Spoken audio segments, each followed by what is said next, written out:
Hello, everyone. Good evening. I am Roshan, and I would like to welcome you to the third Facebook Live event by Pilgrim Stays.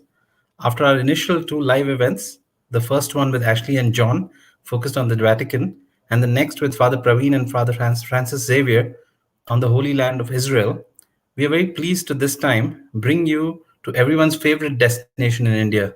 Yes, Goa.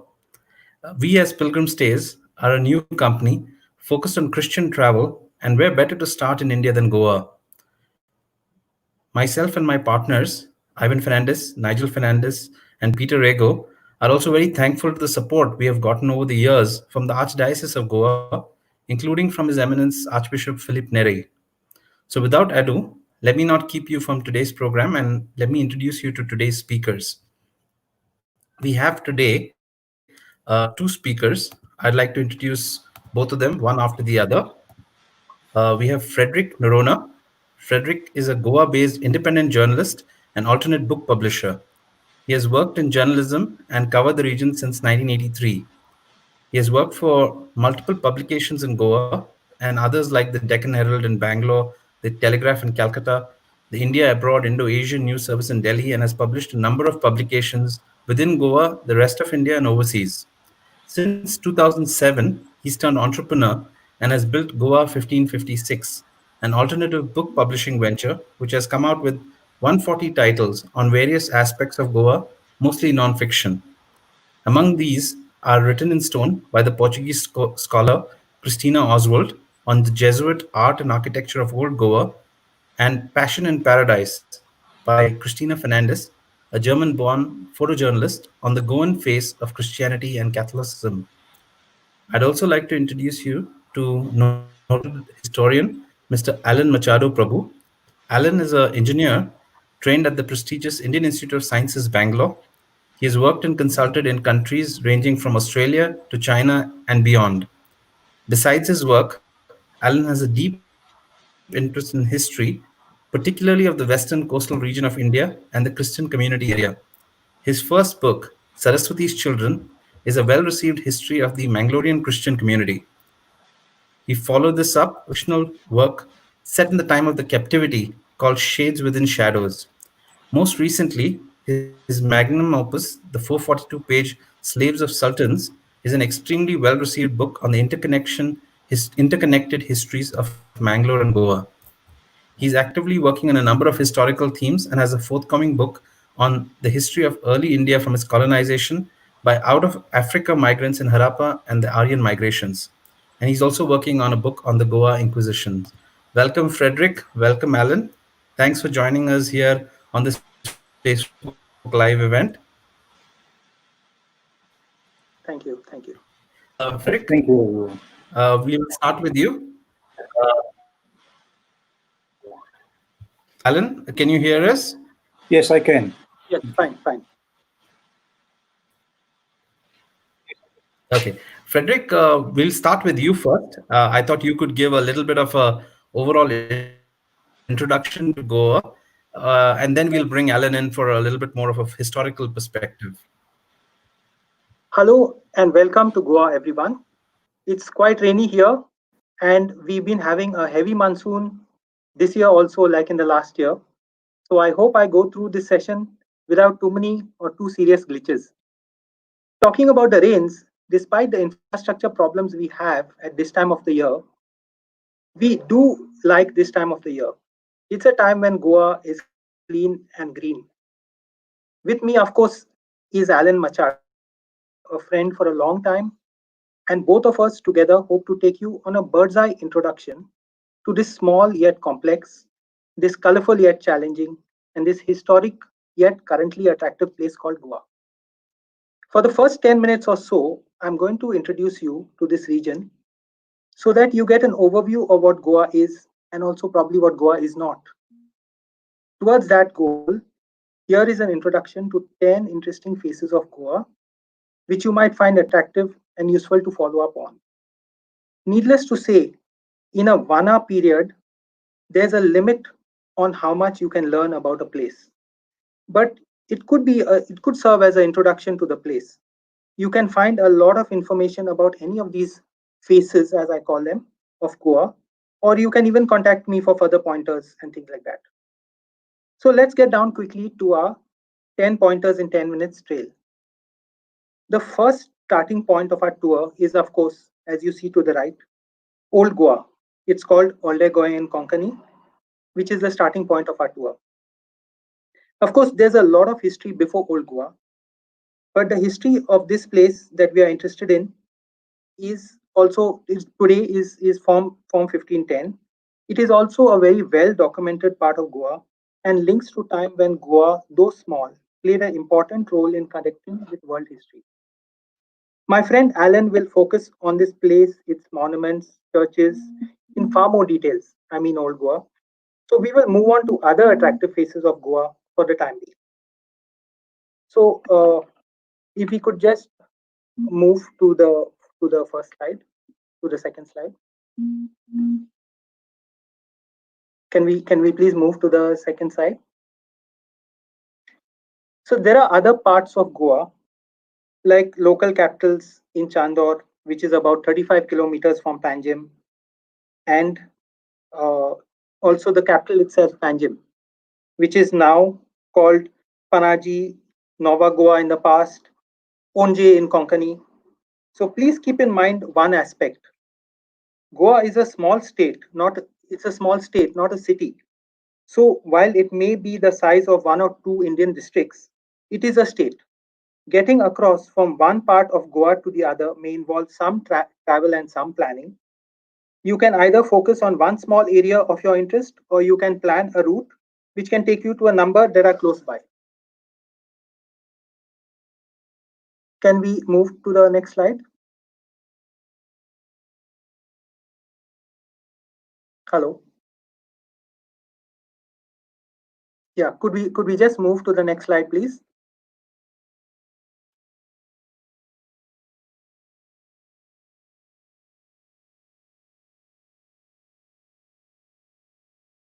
Is there some glitch?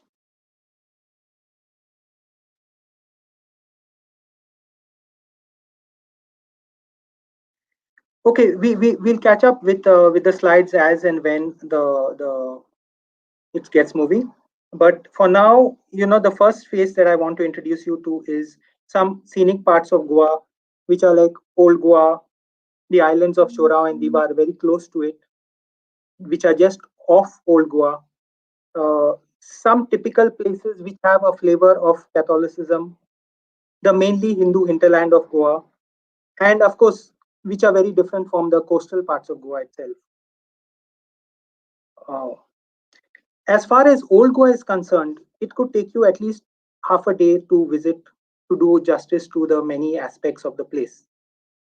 But if you want to go in a big hurry, maybe you could do it in 2 hours. That would be a bit of a hurried trip.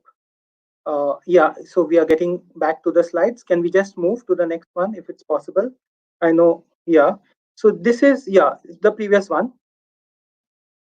So we first saw one or two parts of Old Goa, the grandeur of the place and the different aspects of it. And now we move to one of the Hindu temples, and at the moment you're seeing in front of you, yeah, this is one of the temples at Shanta Durga in Ponda Taluka. And the temples in Goa, as you notice, have their own unique architecture, which have, as some architectural scholars have pointed out, they it's a hybrid kind of architecture. So the temples have touches of Western elements, if we could use that term, in them. And on the other hand, the churches also have, they have craftsmen who were originally Indian native Hindu. So you have statues which are very different from what you'll find in Catholicism, maybe in other parts of the world. Okay, so next, can we move to the next slide? We also have the Safa Masjid, which is one of the prominent Muslim religious places just outside Ponda. So the point I'm making is that there are many faces of Goa, and it's not that any one is the Goa or things like that, but there are many different faces. You can see what you choose to see and things like that. So that's the first face of Goa which I was talking about. After that, we go to urban Goa, walking tours, things like shopping and places like that. So maybe we could move to the next slide. Margao is a part of Goa which is in South Goa. It's very different from the north. These might be a bit of cliches, but there is an element of truth to it. So this is the church at Margao, and if you walk around the church in what I call the Holy Mile, there's these very scenic old style architectures. Part of Margao is quite urbanized now, but you can still see, what this charming old world part of a now crowded town looks like. Okay, then when we move down, we can go further and yeah, to the next slide. And this is the point where you embark, take a ferry to ride across to the islands, yeah, right, to the islands of Shorao, which is very close to Old Goa. We are moving back and forth, no kind of logic to the direction, more thematic based.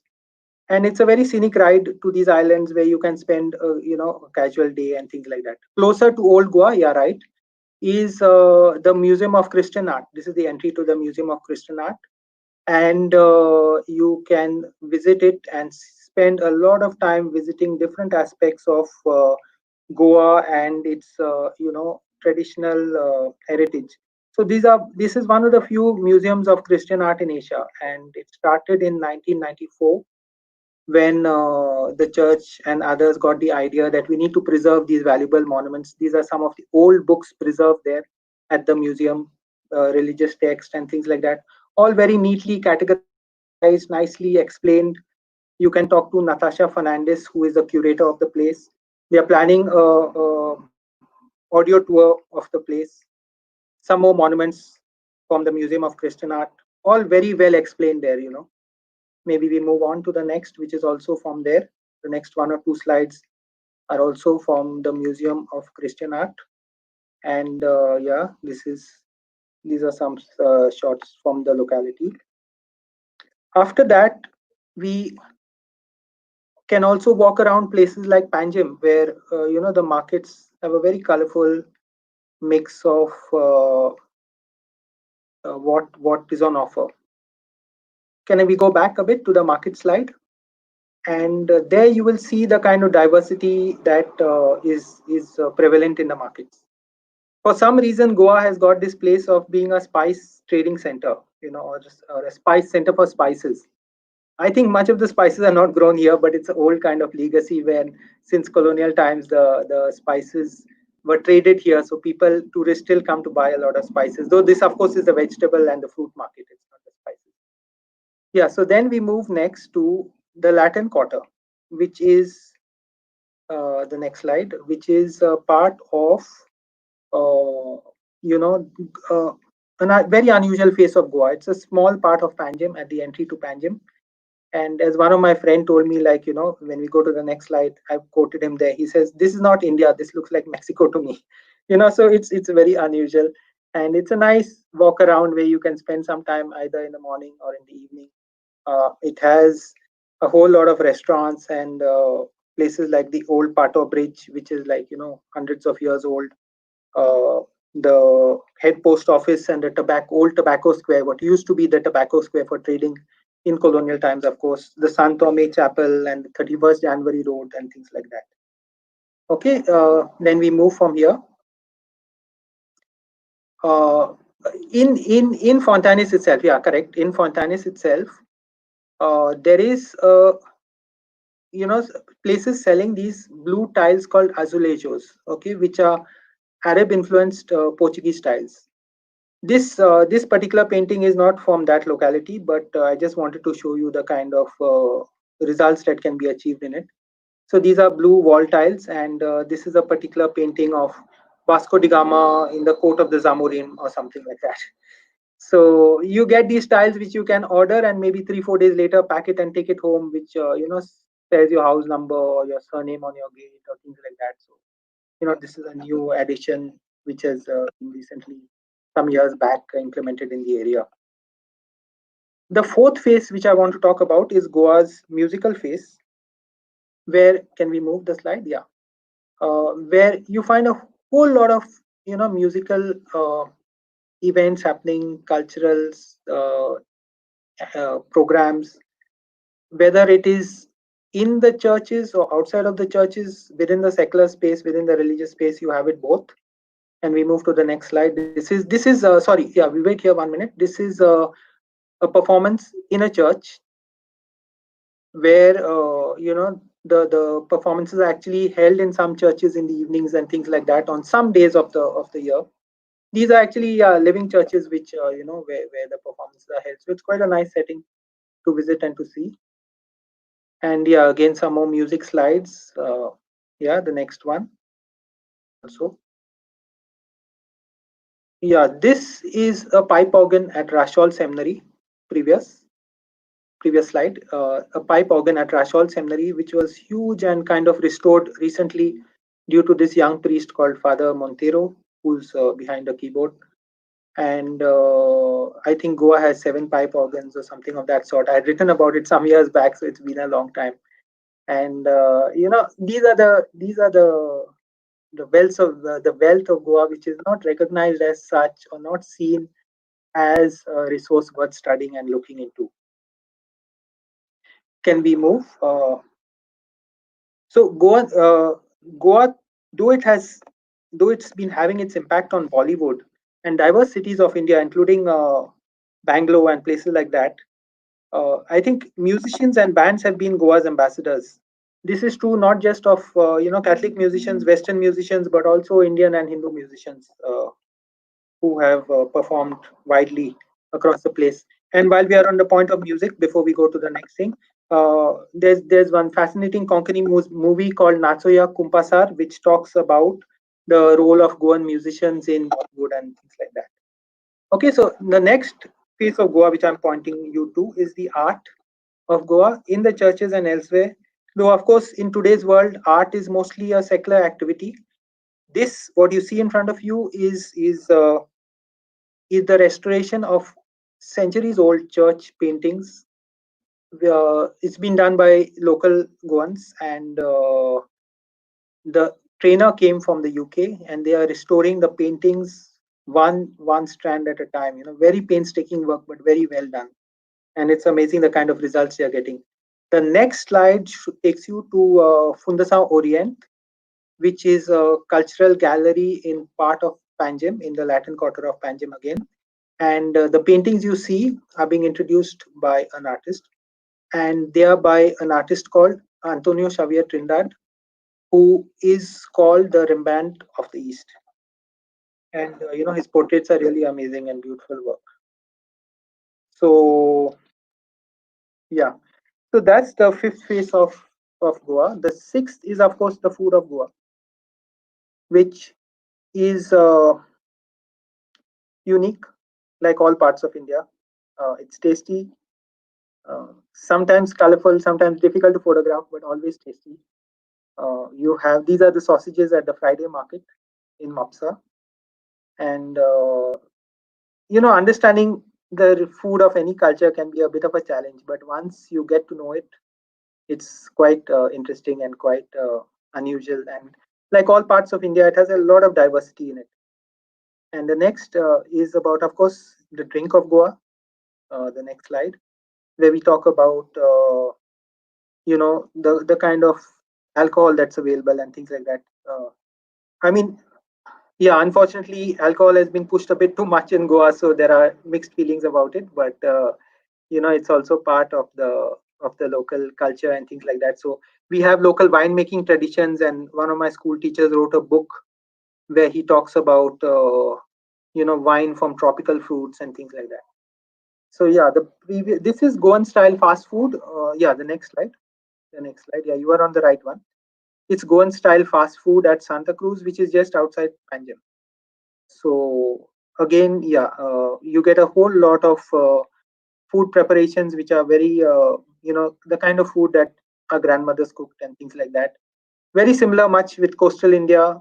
Non-veg. This is non-veg, so it would be meat, beef, pork, chicken, fish, a bit of fish and things like that. And it's a new kind of addition to the Goan food scene. So after the 1991 Kuwait War, when some people were repatriated, they tried this out and it really clicked. So it's quite popular and things like that today. And the next slide takes us to a fish curry rice meal, which of course is it's this is a typically Hindu fish curry rice meal, which is very tasty. It's a simple meal, but Hindu cuisine is as rich as Catholic cuisine, and it's being described. There are books on it, and it's also very delicious and unique in its own way. It needs to get noticed more often. This is of course a simple working day meal which you would eat maybe in the middle of your lunch break. An office goer would eat at their lunch break: fish curry and rice, and some veggies, and of course the pink liquid there is your digestive, made from the Garcinia indica fruit called kokum. Yeah, and then we move to the sorry, just a bit back. While on the food of Goa, uh, while on the food of Goa, Fatima Gracious, who is a historian who specializes on food, has pointed out that the city of Goa was cosmopolitan, where natives live with people from various countries and races. There were Indians from other kingdoms of India: Armenians, Jews, Europeans, African slaves, Chinese, Japanese, and Arabs, and diverse languages and cultures and food habits mingled here. So a point is that because of the kind of mingling of people and of trade in spices and of fruits and of grafting techniques brought in by missionaries and things like that, you have a diversity in Goa which is a bit unusual compared to other parts of India, richer and more unusual. Though Indian food is very rich in its own right. Yeah, we'll move to the next one. The I took this photo of some the next photo of some placards for the Kuan Tiat, which is a Konkani kind of no previous Konkani. Yeah, that's right. Konkani theatrical form, 120 years old, which is very popular in Goa today, and it reflects one of the many faces of Goan language.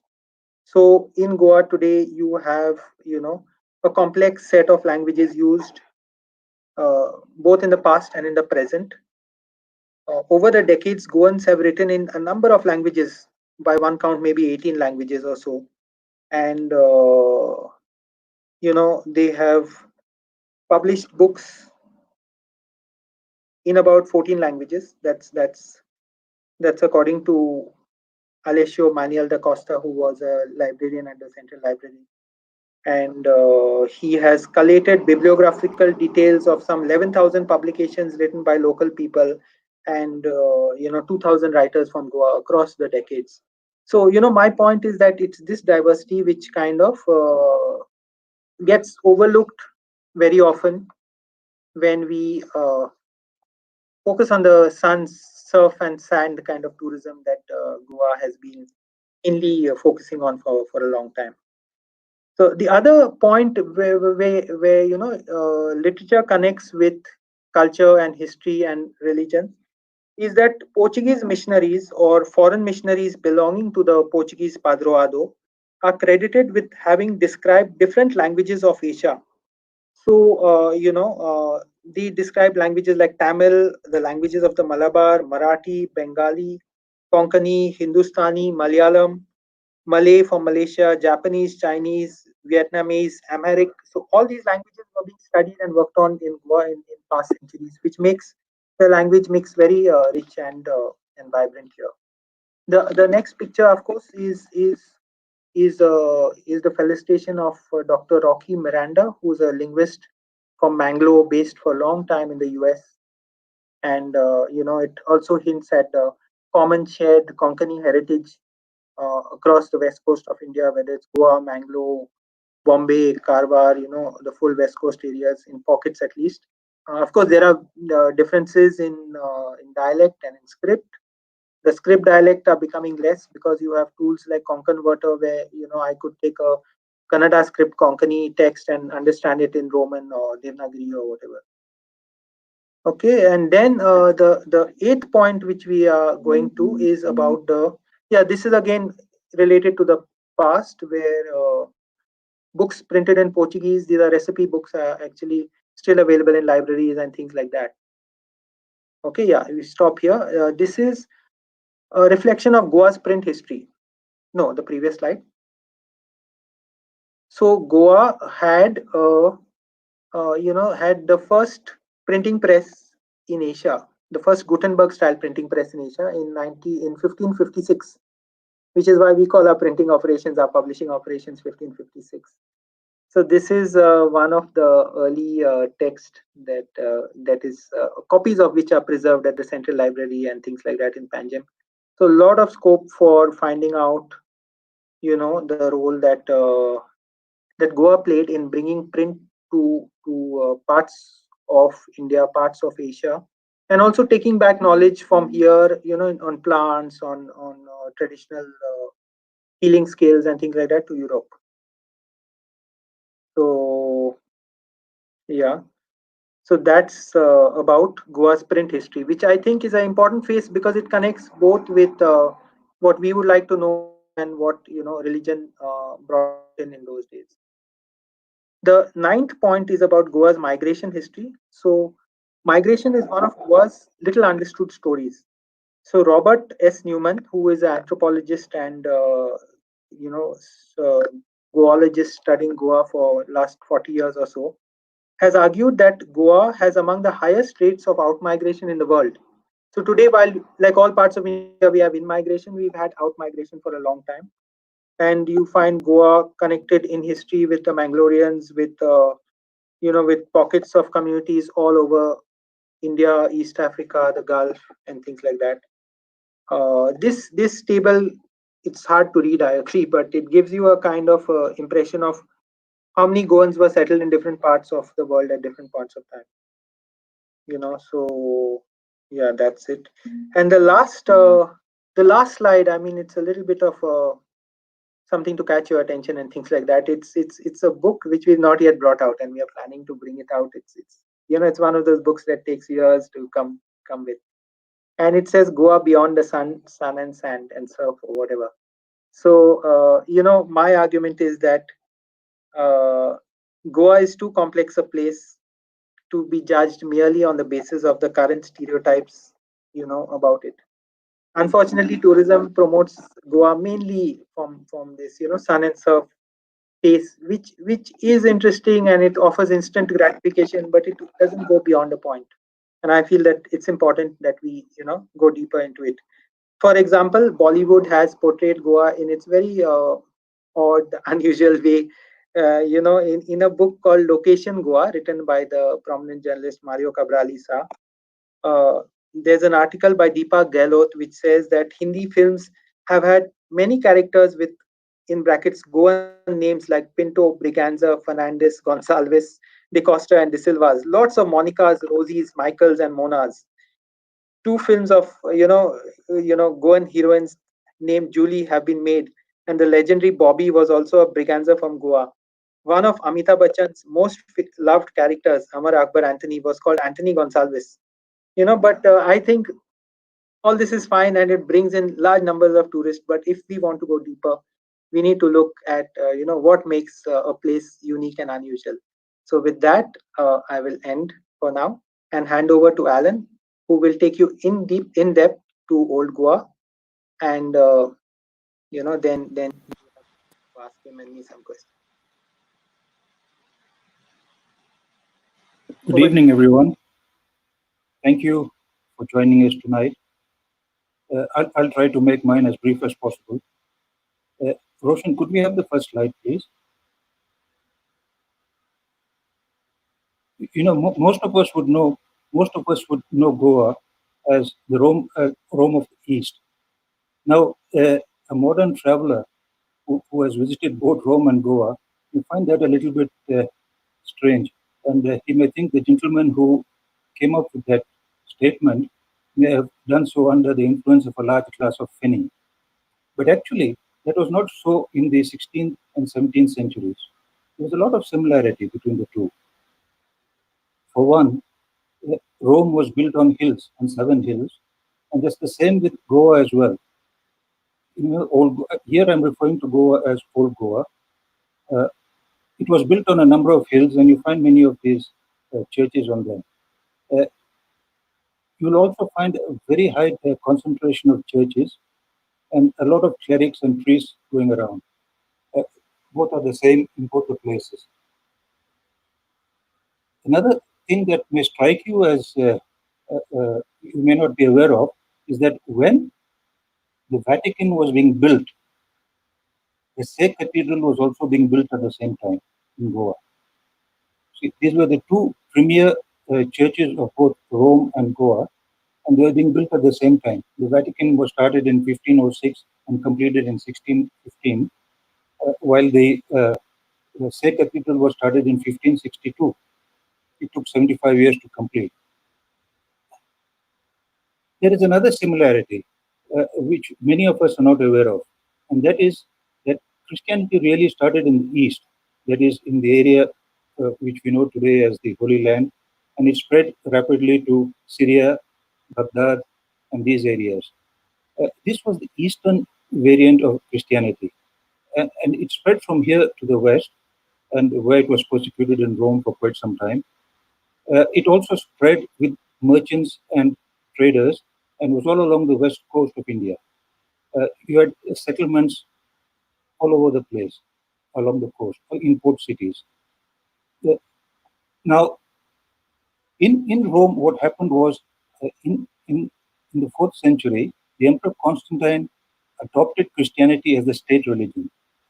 And with that, the transformation took place.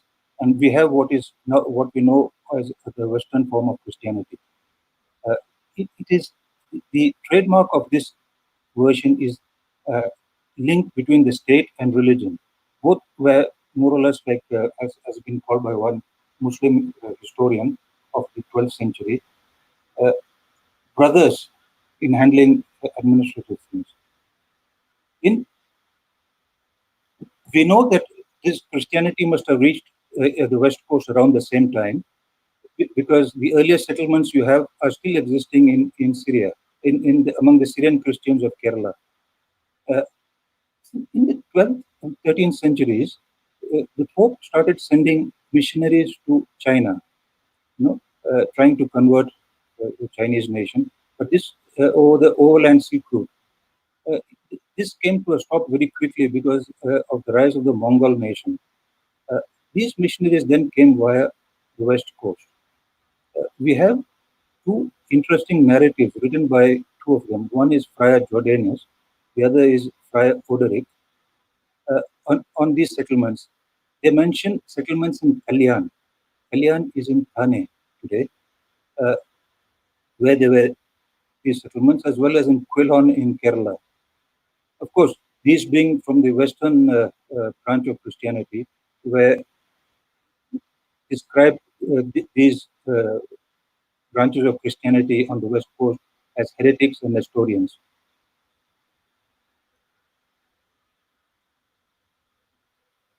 The evidence for this we find is that with Christianity was also in Goa around this time.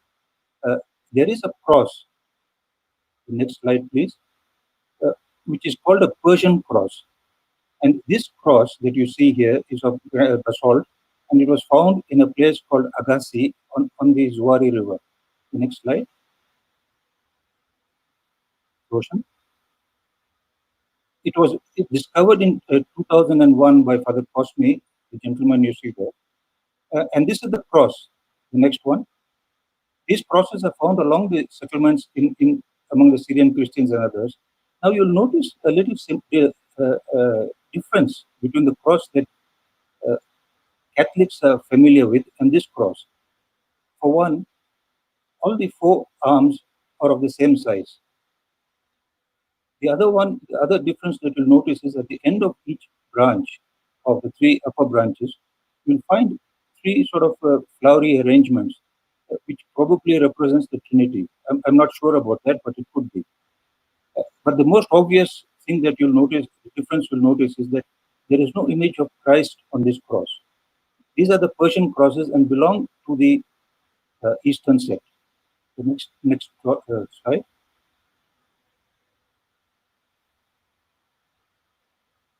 The next slide.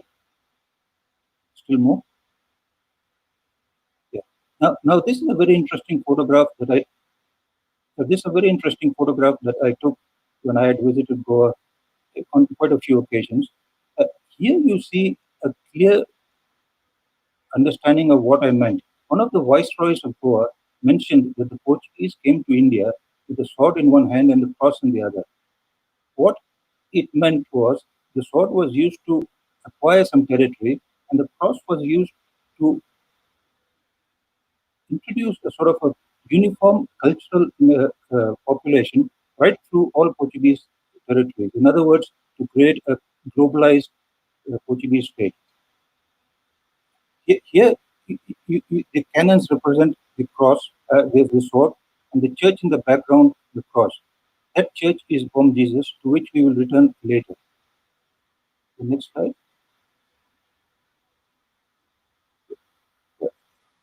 Yeah. This is a map of old Goa. And now what I will do is I will take you to Goa and on Google Maps, where I will try to locate for you all these different churches and give you an idea. Then we'll come back to the slides. Roshan, I'm switching to the maps. Now this is Google Maps of old Goa, and you will notice the river Mandovi here, which flows from east to the west. It enters the Arabian Sea just beyond Panjim, and it flows in this direction.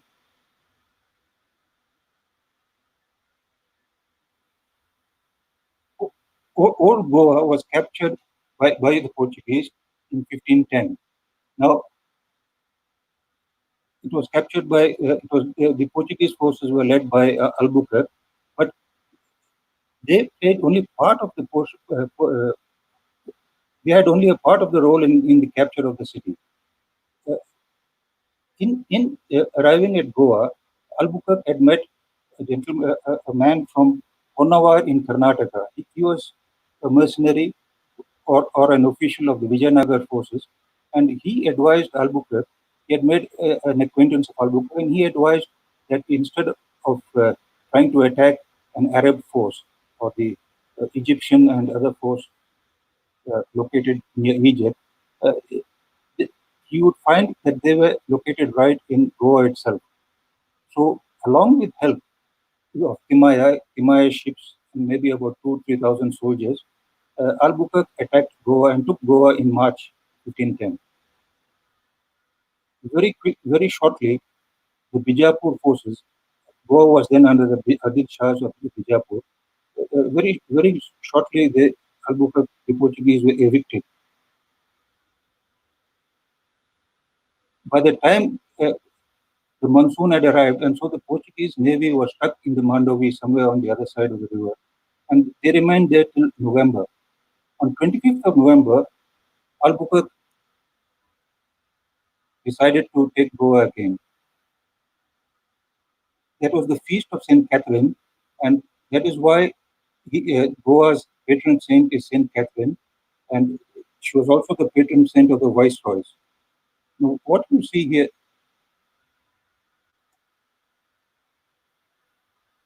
this is the church of of the Lady of the Rosary, and this is on a small hillock at this end here. Albuquerque stood here and watched the battle as it took place around here. Now, the Portuguese forces and Timaya's forces landed somewhere here and came up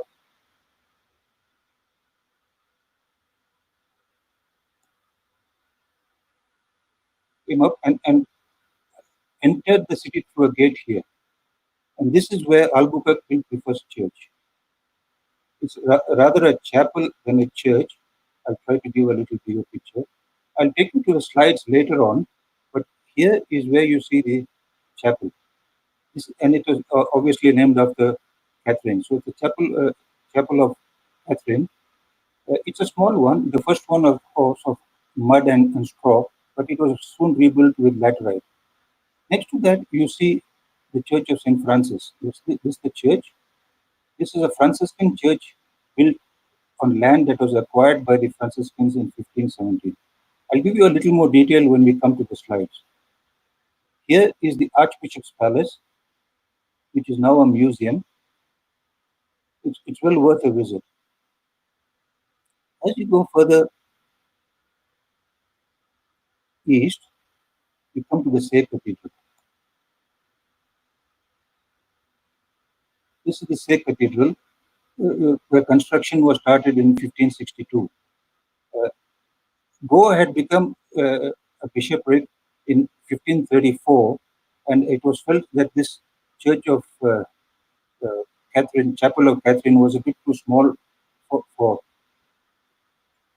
for the prestige that was now coming into the city, and that is why they decided to build this much bigger cathedral. And this was started while the Vatican was still being constructed.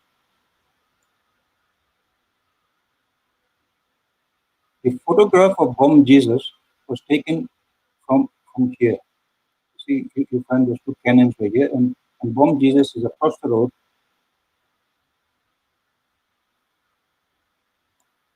It's here. Okay, this is the Basilica of Bomb Jesus, built by the Jesuits in 1585. Coming back to the Say, you'll find a lot of open ground before the Say. But this was not open before. This was the center of the old city of Goa. This was called the Terioro de Sobayo. Now, Sobayo was a Portuguese name for the Adil Shah, and he had his palace at this place here. This was called the Palace of the Sobayo, which was taken over by the Inquisition when they came here in 1560. So it became known as the Palace of the Inquisition, and also in Konkani, the Konkani people as the Woodlander. That means the big house. And it was to be feared. Now, this was the Palace of the Sobayo, of the Terioro de Sobayo, the courtyard of the Sobayo. And here on the northern end was the Senate House. So this was really the political heart, the religious heart, and of course the Alan, Inquisition. Hello? Alan, sorry to disturb you, Tell me. but I think your battery is very low. You may want to request somebody to plug it in. Okay. You know. Yeah, it's charging now. Sorry. Okay. Thank you. Sorry for that interruption. Thanks for telling me that. Okay. Now this road in front, this is called the Rua Dareta. This was the main road in Goa. I'll just give you a bird's eye view.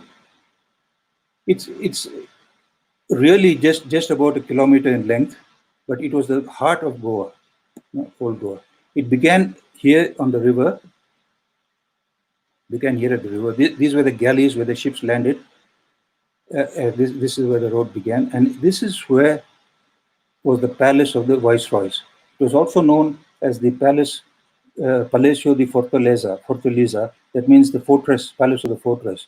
The viceroy first stayed in the Sobayo Palace, which was taken over by the Inquisition in 1560. But in 1555, the viceroy Pedro Mascarenas, he was in his 70s and he could not climb the steps. So he shifted his residence to this place. Now, as we go up the Rua Direta, we enter the city via the Arch of the Viceroys. And a little further on, you'll notice on your left is a beautiful church of St. Cajetan. It was built by the Theatines. And here is a gateway, Adil Shah Gateway Palace, which was the only thing that was left of the Adil Shah's palace as well as the palace of the Viceroys.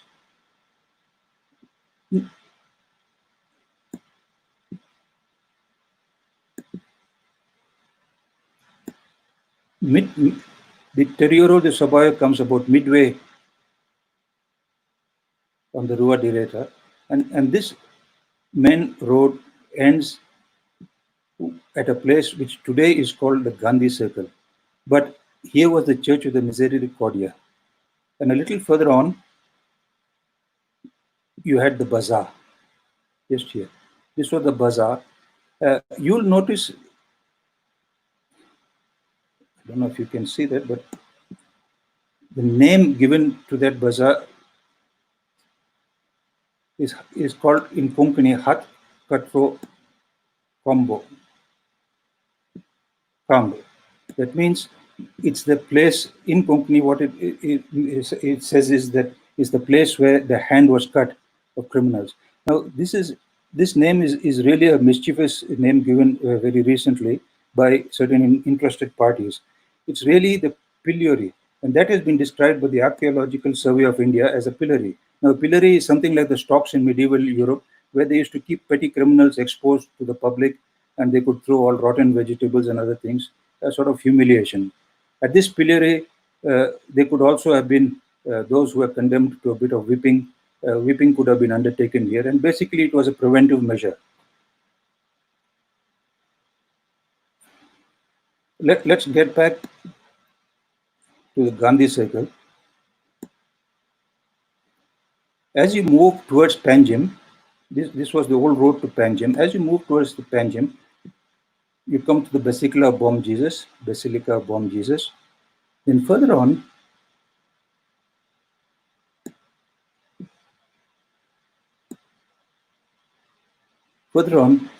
this is the Museum of Christian Art. It's a,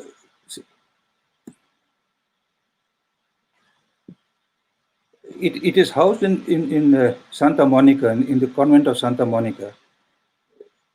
And here is the ruins of the Augustine Church and the convent of St. Augustine.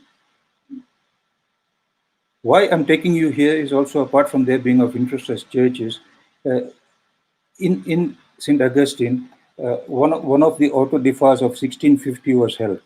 Now, the auto de fas were held by the Inquisition, not held. They really describe it as being celebrated by the Inquisition.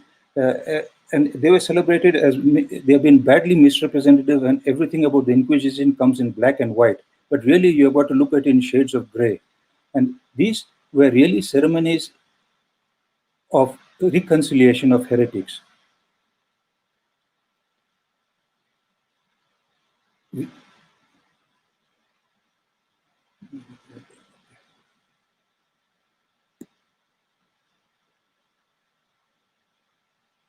You have to excuse me a little because this is a little sensitive and my fingers are not that. Okay, here we go.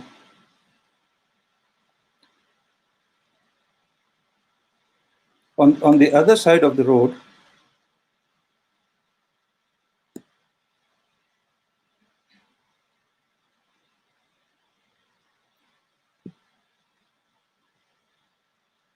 this is where we were, Basilica of Bom Jesus.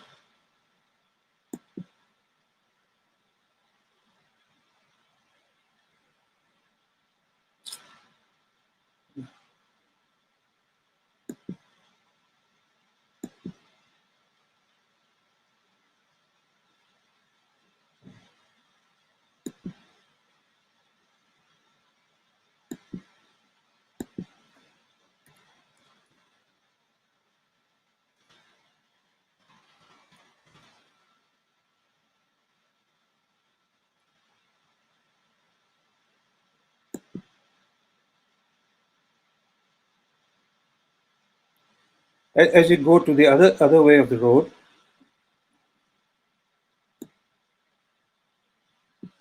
we come at this place here, down here, to the convent of St. Paul. That was the old Jesuit seminary where young people, boys were trained for the priesthood. And as you go further down, you see a big lake here. This is, on the old maps, you see it as a lagoa. And this is where the few burnings that took place of the Inquisition criminals, heretics, were done. I have accessed records of about 61 auto de fa lists, and these cover about 5,000 people were prosecuted. Just about 35 of them were really burned. So, that gives you an idea of what the shades of gray that I'm talking about. It is nothing like a huge engine of death and Holocaust as some people try to put it. Now, coming back to the Gandhi Circle, if you take this road here,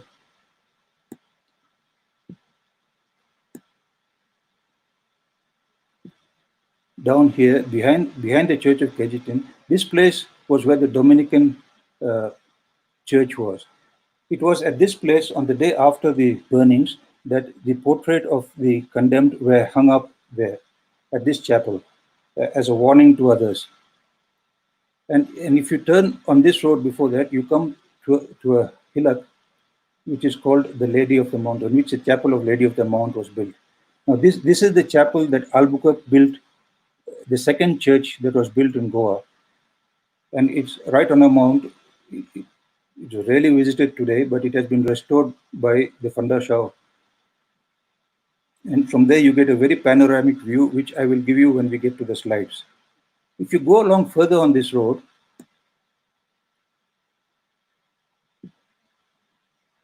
you come to the island of Zue. You pass the village of Dauji, which was the first one to be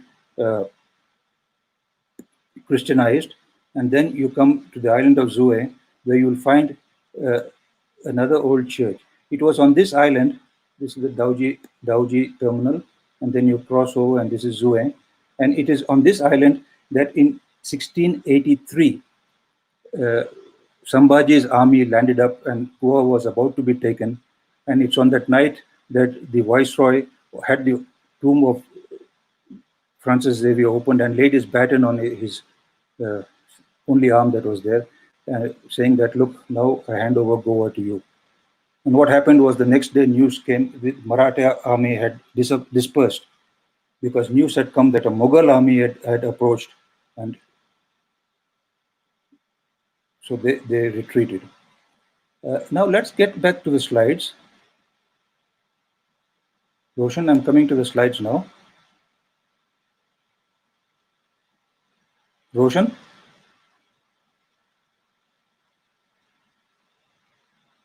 Hello? Yeah. Yeah, next, please. This was the map. Now, this is the chapel of St. Catherine as it is today. Next. It has been restored beautifully by the Archaeological Survey of India. This is the interior of the chapel. Yeah. This is the view from inside the chapel. It's well worth a visit to go and sit there because tourists rarely visit that place, and you can get it's silent and nice, and you can get a feel of how the first steps of Christianity of Christianity took place here. That's the Western form of Christianity. Next, please. Next slide. This is the rear view or rear side view of the Say Cathedral. It was started in, as I told you, in 1562, and the main body was, the next slide, the main body was completed in 1619, and the final inside chapels were converted in, completed in 1653. Now this is the main altar. You'll notice it's all in gilded gold, and inside it is white and gold. And what you'll notice about the churches in Goa is the exteriors are all white, except for one, which we'll come to. And this is in contrast to all the public buildings or even private buildings, which are all of colorful colors. But the churches are always in pristine white and gold. As I said, there are 14 side altars. Next, please. This is the front view of the Say Cathedral. There was another tower here, and this tower collapsed in 1776. And this in the front is where you had the Teriuro de Sobayo, the Senate House on as you look to your right, and the Palace of the Inquisition on your left, and the Rua de Reta in front. Next, please. Yeah, the same. Next. Now, this is the Archbishop's Palace. This is the Church of St. Francis, which is just adjacent to the Sikh Cathedral. And this is the Archbishop's Palace, Palace of the Archbishop. Now, these early buildings, the architecture is of a very austere and functional and militaristic style. You get the feeling that these were people building under in a defensive situation. Next, please.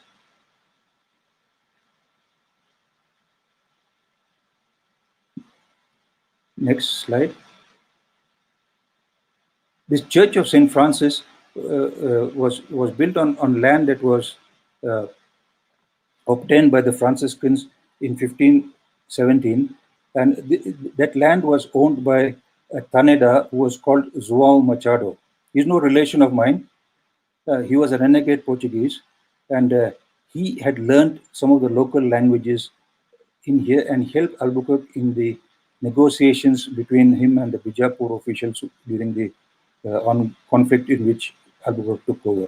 Now, this is an inside view of the uh, Archbishop's Palace, which is now a museum. It's a very lovely museum and it's worth visiting. And you'll see how there's no ornamentation, no nothing, and the walls are thick. In fact, the wall which I've measured in of the convent of Santa Monica are 15 feet thick, the exterior walls. It just shows the defensive mentality of that era. But that mentality changes very soon because in about 4 to 5 decades of their settlement in Goa, the churches start becoming grand and a lot of different architecture comes in. The Renaissance architecture, Tuscan, the Corinthian Doric columns, and decorative what is called manuline such. In this, the churches, of course, were designed on the European patterns by European architects and structural engineers, but the work was carried out by Indians. The decorations were carried out by Indians. And you will notice, as you look closer, that a lot of little Indian motifs come into the picture. Now, this is not an Indian motif. This is a fresco which is on the wall leading up to the entrance of the Archbishop's Palace. This is the double-headed eagle of the Augustine emblem, because when this was done, the Archbishop was an Augustine. Next, please. You'll notice that this emblem is also similar to the emblem of the Tsars as well as the Wadiyas in Mysore, where it was called the Benda Garuda Benda. Now, this is the current Archbishop's house. Next. Next. This is St. Francis Church, which was it was first built in around 1517. But this particular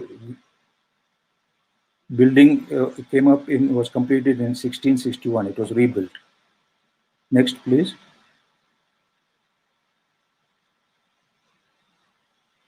This is the interior. You see how grand, and just the main altar there. Next. You'll notice that all these arches of the Roman arch, which does not allow a building to go high. So these are unlike the northern European cathedrals where the churches go high because they use a different arch that is called the Gothic arch, which allows buildings to go high, but the buildings become narrow. Now these are broader buildings. This is Bomb Jesus from the front. And next, please. And this is the church. I don't know for what reason the plaster was stripped off by at some stage. So it's probably one of the only church that has got which is unplastered. Now you see there were some structural faults in the building, and therefore these buttresses were added on at a later stage, to support the pillars of the walls. This is the church that houses Francis Xavier, the body of Saint Francis Xavier, in a beautiful Tuscan coffin. The coffin was brought was sent by an Italian nobleman. This is the main altar of the church. Of course, there's Francis Xavier there. And if I'm right, his body is kept in this area. Can we have the next slide? That's the coffin which was sent from Tuscany or Lombardy, I'm not sure which, but from Italy, and the body is there. It is still in an incorruptible form. One arm had been severed and sent to the Vatican, and one toe had been bitten off by a over devout lady. Now, this is an aerial view of what you've seen, the Say Cathedral. This is the Terio, the Saboya, the Senate Palace, and this is where the Inquisition Palace of the Saboya would have been. Now, there is a little canteen here, which is run by the uh, Archaeological Survey of India. And sometimes when you're tired, you can go and sit down under these trees and have a cold drink. Uh, don't think of what happened there, because you may be sitting on some graves of some prisoners who had died there and they were buried there. Okay, next. That's the Mandovi. Now, this is a scene that you would have probably seen if you had been walking down the Rua Direta in the 16th century, early 17th century. You see a number of slaves. Of course, these buildings in the background, a bit of fantasy of European who have come, had the background of a European city. But you see all sorts of things here. You see animals, you'll see African slaves, slave women, you'll see palanquins. These were the manjils in which people were carried, and the men who carried them were called boys. They're not boys, they're men, but the designation was boys. You'll find women dressed in very fancy clothes, men too. And in the place, in the middle of the road was an auction place. It was called the Lelo. Lelo in Portuguese is auction, where slaves were auctioned, and as well as goods confiscated from ships. This is the arch of the earlier Adil Shah Palace, which then became a gateway, one of the gateways into the palace of the viceroys. And if you go this side to your right, you come to the Church of Saint Cajetan. The next, please. The next slide. Oh, this is the Arch of the Viceroys, and this is the Church of Saint Cajetan. Now, this is, it has got some Doric pillars and Corinthian pillars and all sorts of names like that. This was built by the Italian Theatines in the 17th century. And you'll see here, this is one of the biggest domes of this type. It was built on the pattern of the Vatican, and it's one of the biggest domes in Asia, in our church. We'll have a view when we get inside the church. Next. This is the main altar. This is the dome. Now, under this altar is a crypt. In this crypt, the viceroys who died in office and whose bodies, their bodies were kept under the crypt, awaiting shipment to Portugal. Next, please. This is an inside view of the dome as you look up. It's smaller than the dome in the Vatican, but you see all the Roman arches that are there, and these are the ones that support the dome. There is a little difference between this dome and the dome in the Vatican. Here there is just one wall, but when in the Vatican there are two domes really. There's an outer dome and the inner dome, and in between there's a little staircase with which you can climb and reach a platform at the top from which you can get a panoramic view of the city.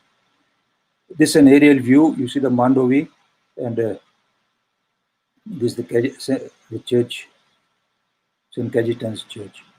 The Dominican Church would have been behind. This is the banner of the Dominican of the Inquisition, which came to Goa in 1560. As I said, people look at it in black and white, but it's really shades of grey. And I know because I'm writing a book, and for that I've got access a lot of research material, which is there in the archives in Lisbon and Rio de Janeiro. Next, please.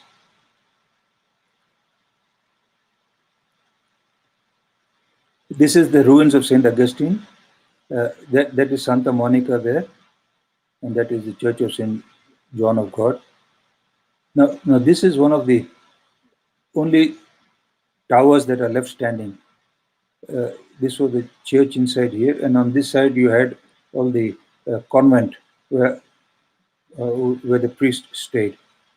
Next. This is the pillar It is 4 stories high, 1, 2, 3, 4, and this is all that's left of it, and a little bit of ruins on this side. Now you see inside the ruins, as you get in, there's this little crypt or a sort of tomb in which some bones were found. Now these bones were said to be the bones of a Georgian queen or princess who was a martyr and was buried here. How she came here and exactly we don't know, but people are still trying to investigate. She was called Queen Ketawang. Uh, it's well worth a visit to just see how it is, but be careful. The place has been renovated and redone by the Archaeological Survey of India. Beautiful job, but be careful. There may be snakes around. This is Santa Monica. You see the buttresses that are kept to support the walls, and these walls, as I said, are 15 feet thick at least. Yeah, this is just adjacent to the Augustine's Chapel. Next, please. This is called the Weeping Cross, of the cross of the Weeping Jesus inside Santa Monica Chapel. It is said that sometimes Jesus weeps. Next. Again, Santa Monica. Now, this is the Church of Our Lady of the Rosary. Now, you see the architecture again. It's a unique, old, austere architecture of the earliest period of Portuguese churches. It feels like a fortress. And this is the hillock on which Albuquerque stood somewhere here watching the battle progress. Very few people visit this church today. This is inside.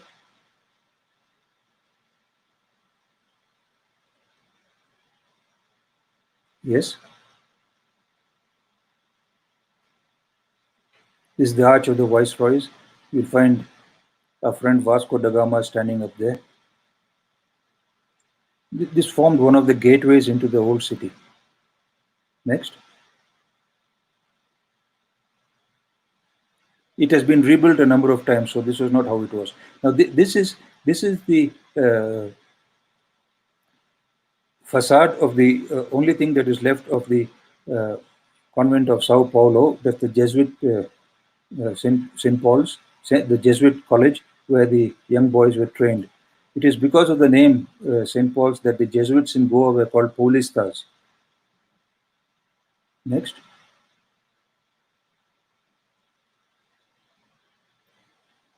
Now, I told you about the island of Zue where the Maratha army had reached in 1683.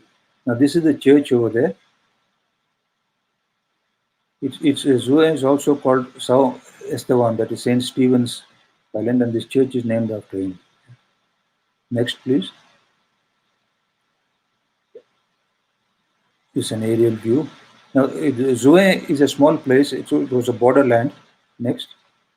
And it had a little fort, or really a lookout post, which was manned by maybe only just about 12 to 15 soldiers. So this was a little place from which they looked across the border, and this is a small monument that's there. Next, please. I'll take you to the last, the Church of the Lady of the Mount. Next one, please. This is the church that Albuquerque had, the second church that Albuquerque built. And you can see already the mentality is changing. You know, from a small little chapel in a secluded place, you got a big white church on a hill, which is painted in white, highly visible all around. So the Portuguese are then establishing their presence. This is again St. Cajetan. Next, please. Next, please. Yeah. This is a view of, the Say Cathedral and the other places. St. Cajetan there. A view from Bom Jesus. Now, when you leave Goa and going back to Panjim, you come to the suburb of Penally. And this is where you find another little church, another beautiful old church. And you see what I mean about the architecture of the early churches. This is that austere architecture, and the walls are thick, and this has been described as the name that has been given to this sort of architecture is called Shah, I'm not sure of the pronunciation, but it's something like that. But it's austere, functional, militaristic architecture. These are the first churches that were built before all the elaborate other churches. Next.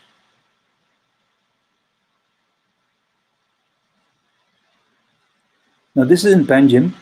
Is a church of the Lady of Immaculate Conception. Number of steps to go up there. Next, please.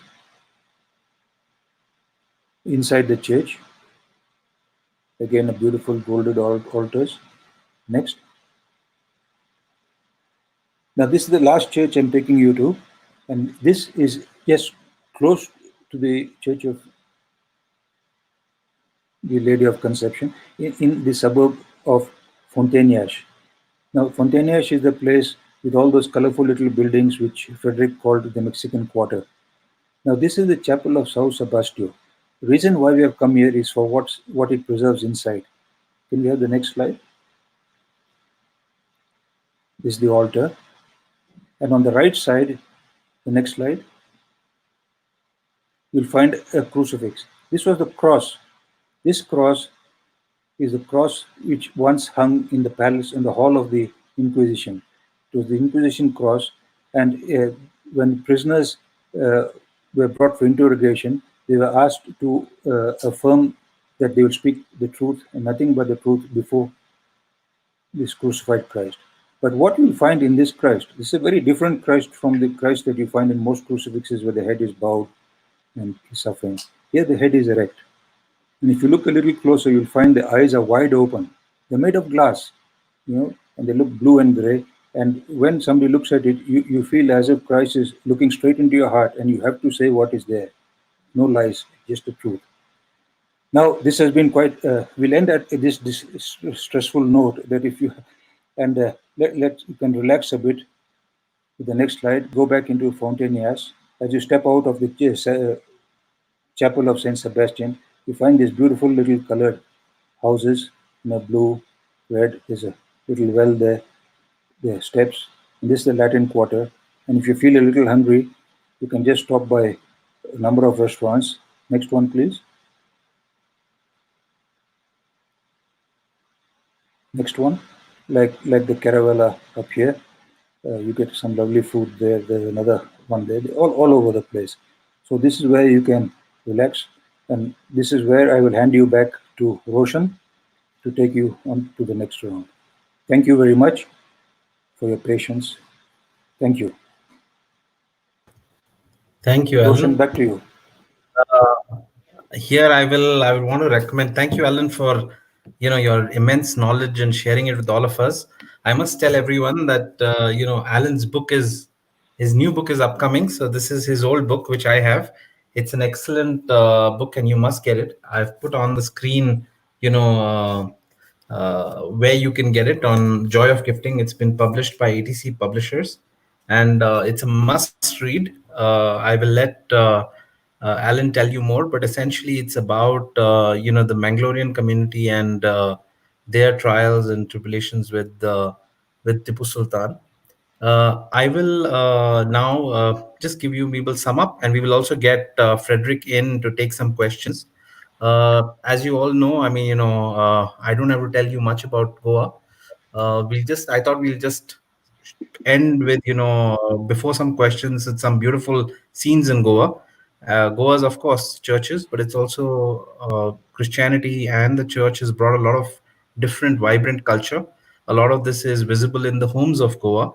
What you can see on screen now is something called Briganza House. It's a beautifully restored and maintained house, and there are many like these houses in Goa, which you can visit. They are now tourist spots, etc. You can meet the descendants of some of these people, and you can actually go and stay in some of these homes, etc. So with that, I'd like to welcome Frederick also back. We have a few questions. We have limited time, so what I'm going to do is I'm going to take a few and pose some of these questions to Frederick and Alan. Alan, Frederick, I we've got multiple questions here, so I'll just kind of take some of them. So the first question is, Frederick, for you. And the question is, like, did religion play a big role in the migration of Goans? Why is it that Goans migrated pretty much all over the world? Very, very briefly, indirectly, yes, because it gave them access to westernization, Western education, which in turn gave them the opportunity to migrate far and wide. Uh, you know. But ironically, it wasn't to the Portuguese world that they went because they went in large numbers to the English-speaking world, Bombay, East Africa, Gulf, now Australia, US. So I mean, this westernization, which is an indirect effect of Christianity, Western education, musical skills, has played its role. Right.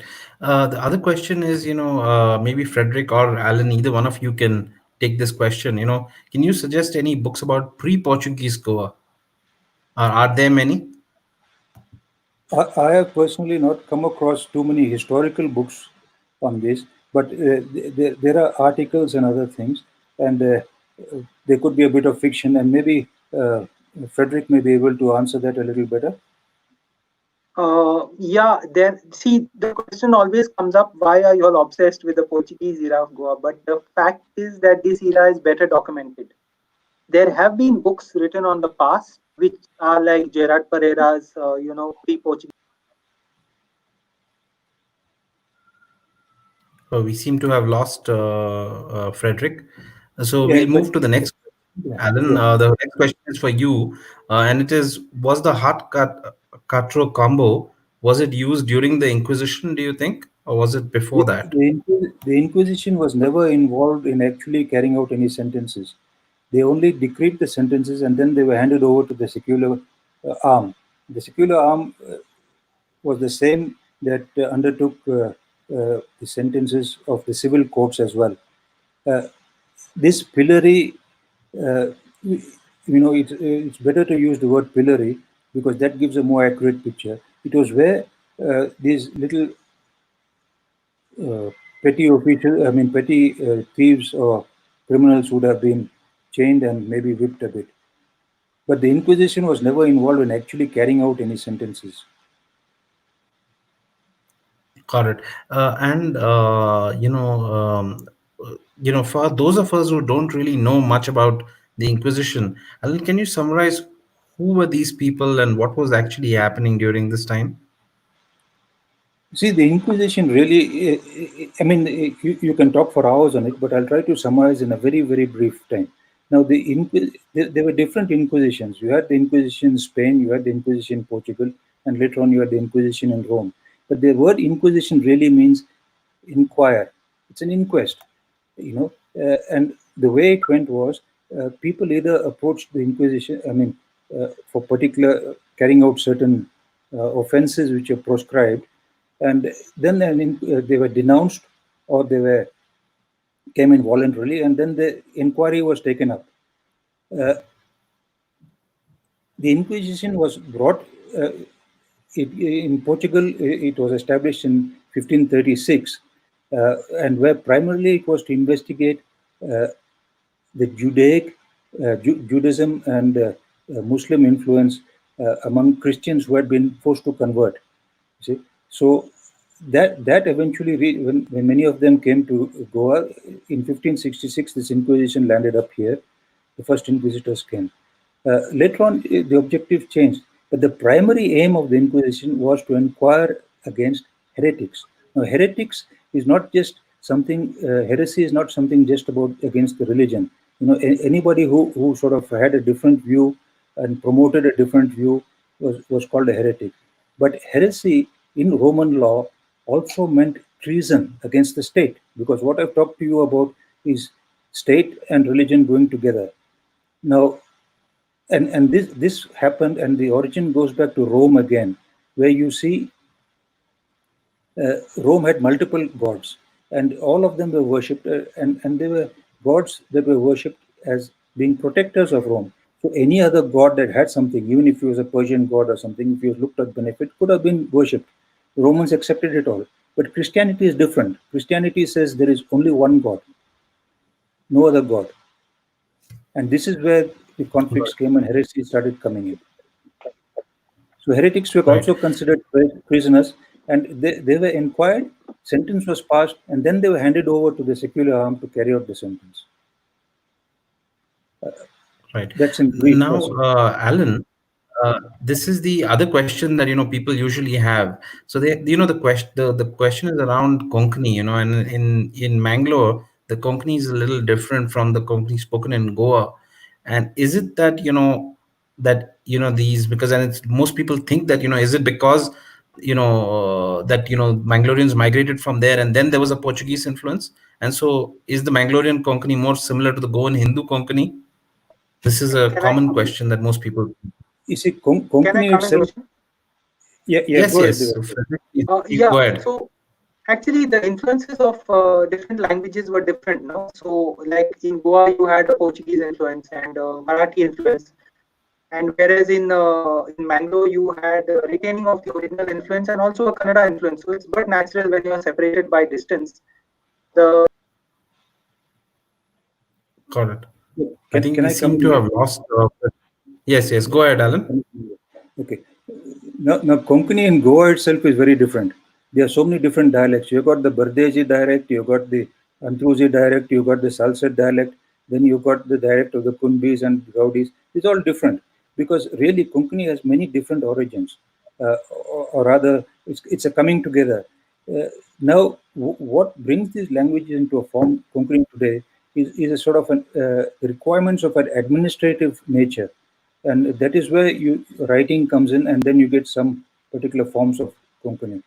Now, as far as Manglo is concerned, it really depends. A lot of migrations in the early part, the migrations took place from Salsette, but in the latter part, the major migrations to Manglo area uh, came from Bardez. So that dialect is of the Bardezi, more of the Bardezi dialect. You see.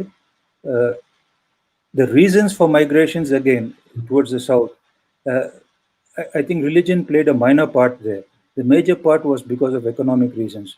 Goa was going through, and especially Bardez, was going through a tremendous economic downturn in the 17th century because of Maratha invasions, and before that the Dutch blockades.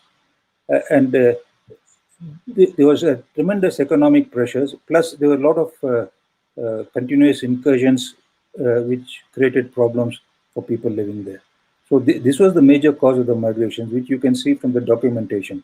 Religion played a minor part in it. Right. But going And to other regions, yes.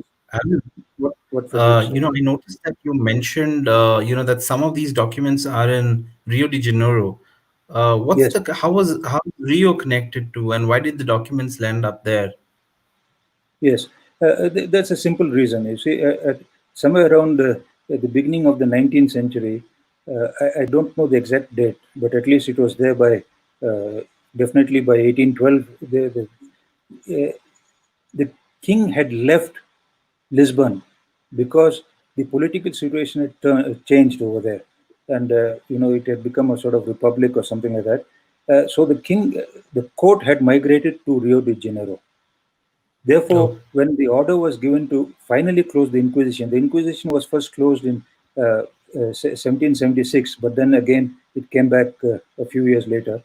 But finally, in 1812, it was finally closed, and there were a lot of documents. And what was said was to go through these documents and then send. So there was a gentleman, one of the promoters.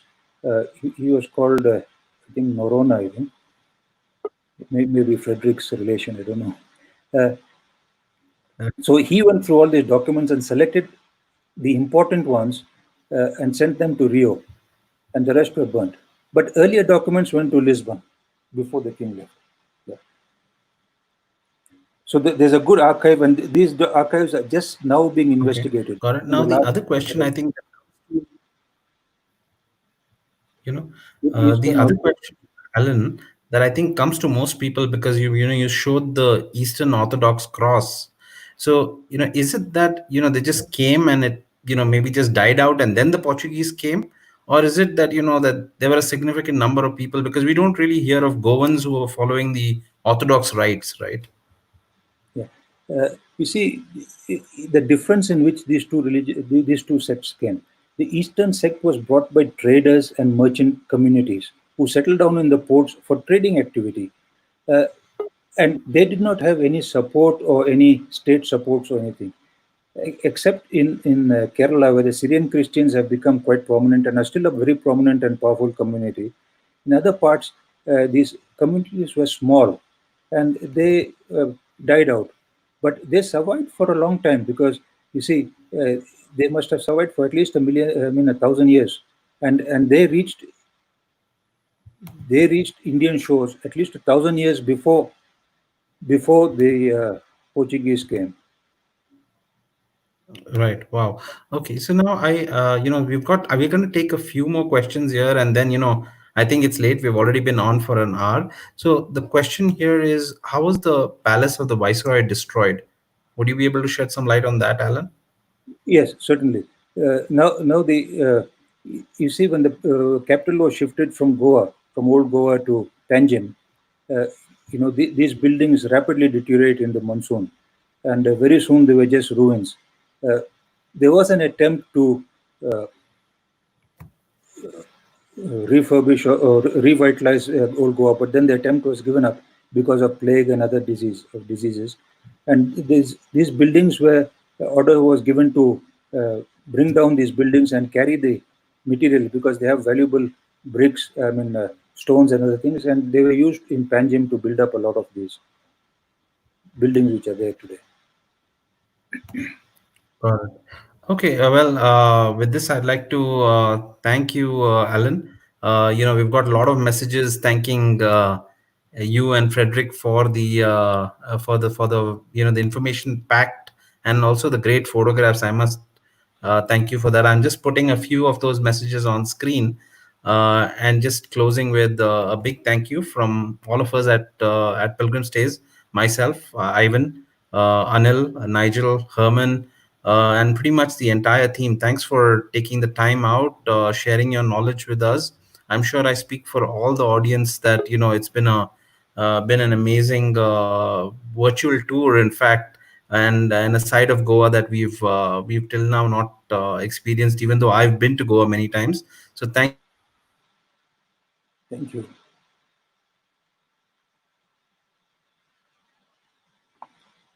Thank you, Alan. We'd like to thank Frederick too. And with this, we will end. Yeah, thank you, everybody. Thank you, Alan. Yeah. Thanks, Frederick. We finally got you while we're saying thank you. And, we were just saying thank you to you. So thank you for sharing your time, knowledge with all of our viewers. A pleasure. Yes. Nice seeing you. And once again, everyone, please go out and get the book. You know, we'll put the link up on our Facebook page. Yeah. Bye, everyone. Bye. Thank you. Bye. Thanks.